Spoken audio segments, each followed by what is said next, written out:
कहाँ हो। जब एमएलए हो गया उसके 3 वर्ष बाद तक भी एक ही टाइम खाता था।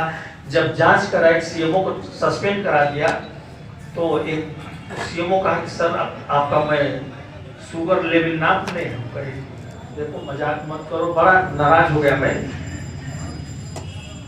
मेरे यहाँ आए थे माफी मांगने के लिए। तो मैं रियल अपना शुगर लेवल नपवाया तो मुझको शुगर था, हो गया। अब वो शुगर कैसे हो गया, रिजवी साहब, मैं रात का रात खाता था, जहाँ रात में वहीं रुक जाता था।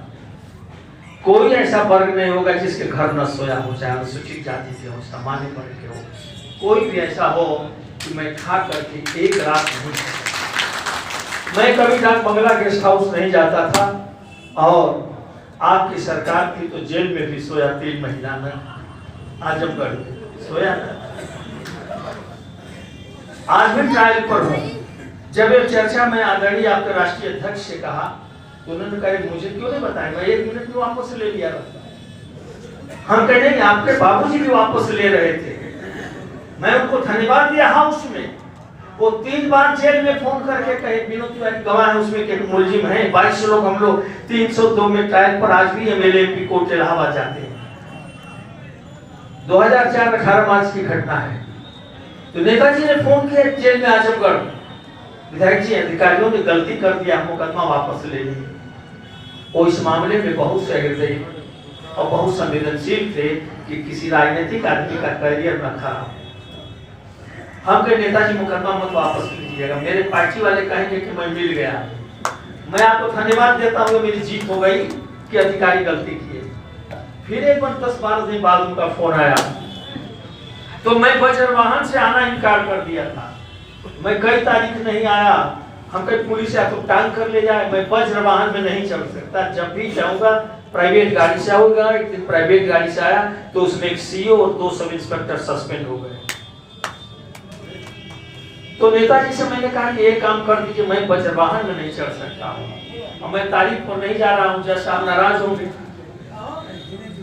मुझको आप अलाउ करा दीजिए कि मैं प्राइवेट गाड़ी से जाऊं। तो उन्होंने इतना काम किया कि मेरा मेडिकल चेकअप करवा करके और एम्बुलेंस नहीं खरीद कर एम्बुलेंस वैन आई, मारुति वाली आरामदेह। तो फिर मैं उसी से आता जाता था तारीख पर। और बाकी हमारे मित्र लोग वज्रवाहन में पीछे पीछे रहते थे, फिर पुलिस रहती। तो हमने कहा, और आपके राष्ट्रीय अध्यक्ष, मैं आपसे बहुत परिवार से पहले से जुड़ा हूं, और शायद मैं एक मामले में स्टैंड किया तो सरकार बदली थी। रिजवी साहब नहीं, आप भूल जाएंगे, लाल बत्ती में घूम रहे थे।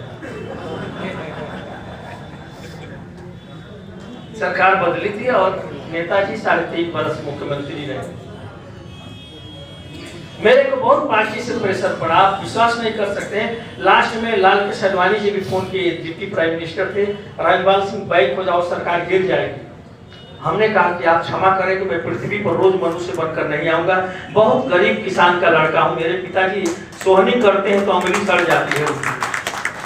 पता नहीं एक्सीडेंटल एमएलए हो गया, मैं वापस नहीं हो पाऊंगा, रिजाइन कर सकता हूं पार्टी की मर्यादा बचाने के लिए और सरकार न गिरे, लेकिन जब तक क्षमा नहीं मांगेगी, मैं इलेक्टेड पर्सन हूँ, 4 लाख लोग मुझे चुने हैं, तो बलिया की जनता से खेद व्यक्त हो जाए तब भी हम वापस हो जाएंगे, हमसे नहीं, मैं छोटा, क्योंकि उनका अपमान है ये। मैं न माफिया हूँ न गैंगवार का आदमी हूँ, लेकिन न्याय के लिए लड़ा सबसे हूँ। इस प्रदेश में जितना भी गैंगवार होगा, मैं बनारस की माटी पर सबसे लड़ा। रिजवी साहब अपने लिए नहीं, दूसरों के लिए।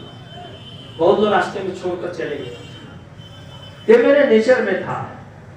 अब आप कहेंगे कि मैं भारतीय जनता पार्टी क्यों छोड़ दिया, आपको जानना जरूरी है। नेताजी ने 2014 में भी मुझे पार्लियामेंट जब सलेमपुर नहीं मिला, मैं 2009 लोकसभा घोषी लड़ा था, मैं बीजेपी का सबसे हाईएस्ट वोट 98,000 पाया। जब से देश में चुनाव हो रहा था, कोई लहर वहर नहीं थी।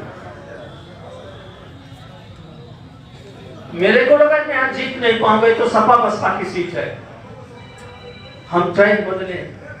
तो राजनाथ सिंह जी राष्ट्रीय अध्यक्ष से मैंने कहा कि एक अनुरोध है, अगर आप कहें तो मैं सलेमपुर लड़ना चाहता हूँ। तो कहे कि वो तो जनता दल यू की सीट है।